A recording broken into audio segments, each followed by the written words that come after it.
আমাকে প্রশ্ন করেন তো কম পাবো, এইটা আপনারা চিন্তা করবেন না, বরাদ্দ সমান। হ্যাঁ, সংরক্ষিত মহিলা এমপির বরাদ্দ অনেক কম, সেই কারণে আমি সংরক্ষিতর ব্যাপারে বলছি আমি আর সংরক্ষিত হব না। কারণ সংরক্ষিতর বরাদ্দ এত কম যে ওইটা দিয়ে কোনো কাজ, দৃশ্যমান কাজ করা যায় না। কিন্তু নির্বাচিত এমপির বরাদ্দ, সে সরকারি দলের হোক আর বিরোধী দলের হোক সমান। আর একটা প্রশ্ন করি, সরকারি দলে কোন দল যাবে আগের থেকে জানি কেমনে?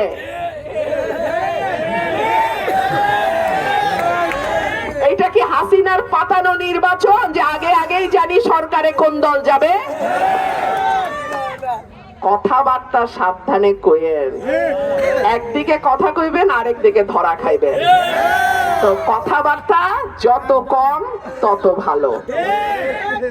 আপনারা কি করে এত শিওর হইলেন যে সরকার গঠন ওই দলই করবে?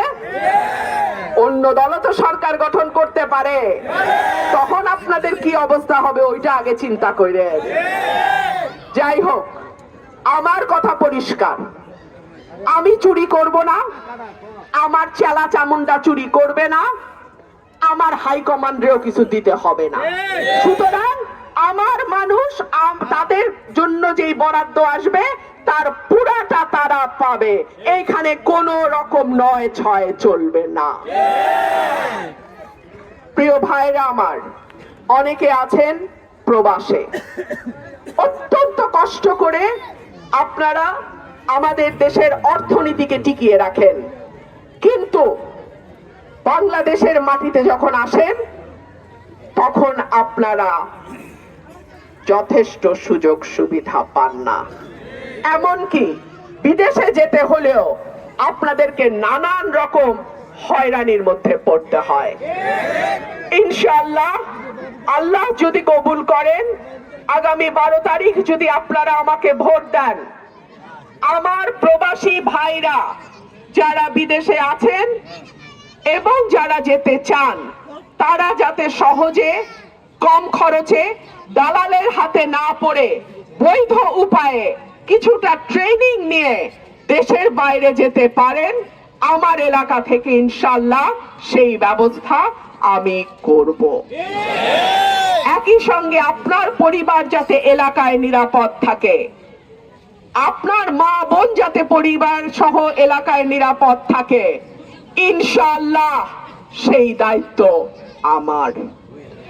আমি আপনাদেরকে অনুরোধ করব, 11 তারিখ বিকাল থেকে 12 তারিখ রাত পর্যন্ত, ভোট গণনা না হওয়া পর্যন্ত আপনারা দয়া করে কেন্দ্র ছাড়বেন না। আপনারা আমার একমাত্র সৈনিক, আপনারা ছাড়া আমার কোনো ওয়ার্ড কমিটি, ইউনিয়ন কমিটি, উপজেলা কমিটি নাই। আপনারা যদি আমাদের ভোট পাহারা না দেন, আমার পাহারা দেওয়ার মতন আর কেউ নাই। আপনাদেরকে অনুরোধ করব, ভোট পাহারা দিয়ে কেন্দ্রে কেন্দ্রে ফলাফল ঘোষণা হওয়ার পর সই দিয়ে আমাকে জানায়া তারপরে আপনারা কেন্দ্র ছাড়বেন, তার আগে না। প্রিয় ভাইরা আমার, কেউ গোল দিতে না পারে তখন প্রতিপক্ষকে ফাউল করে। এই ফাউল যাতে সরাইলের মাটিতে না হয় সেই দিকে আপনাদের সজাগ থাকতে হবে। আমার মিডিয়ার ভাইদেরকে আমি অনুরোধ করব, আপনারা সুখে দুঃখে বিপদে আপদে গত 15 বছর আমার পাশে ছিলেন, আমরা একসঙ্গে কাজ করেছি। আপনাদের কাছে অনুরোধ থাকবে, আপনারা কেন্দ্রে কেন্দ্রে আপনাদের টিম পাঠিয়ে আপনারা আমার ভোটগুলোর পাহারাদার হিসেবে আপনাদের ক্যামেরা, আপনাদের গণমাধ্যমকে সজাগ রাখবেন। আপনাদের কাছে আমার অনুরোধ থাকবে, বিদেশি পর্যবেক্ষকদের নজর এই এলাকায় আছে, এই আসনে আছে। আমি ঢাকায় ইউরোপিয়ান ইউনিয়নের পর্যবেক্ষকদের সঙ্গে বৈঠক করেছি, আজকে তারা এসেছিলেন সরাইলে, আমার বাসা শাহবাজপুরে তারা বসেছেন, আমার সঙ্গে প্রায় ঘন্টা খানেক তাদের আলাপ হয়েছে। সুতরাং কেউ যদি মনে করেন ইলেকশন ইঞ্জিনিয়ারিং করবেন এই আসনে, তাদেরকে আমি সাবধান করে দেই। একই সঙ্গে এই কথাও মনে করিয়ে দেই, কোন দল যাতে আগাম মনে না করে যে তারাই সরকার গঠন করতে যাচ্ছে এবং পুলিশ প্রশাসন তাদের অনুগত হতে বাধ্য। কোন দল যেন এই ভুল না করে। 12 তারিখের ভোট পুরো রাজনীতির চেহারাও পাল্টে দিতে পারে। প্রিয় ভাইরা আমার, আমি আপনাদের প্রার্থী। আমার মার্কা হাঁস মার্কা। হাঁস মার্কা জনগণের মার্কা। হাঁস মার্কা উন্নয়নের মার্কা। হাঁস মার্কা গণতন্ত্রের মার্কা।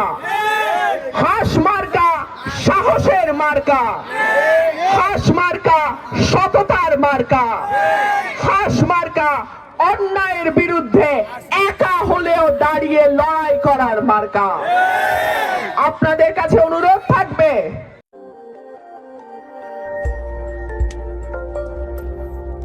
তথ্যবহুল ও গণমানুষের কথা বলে লাবিব টিভি।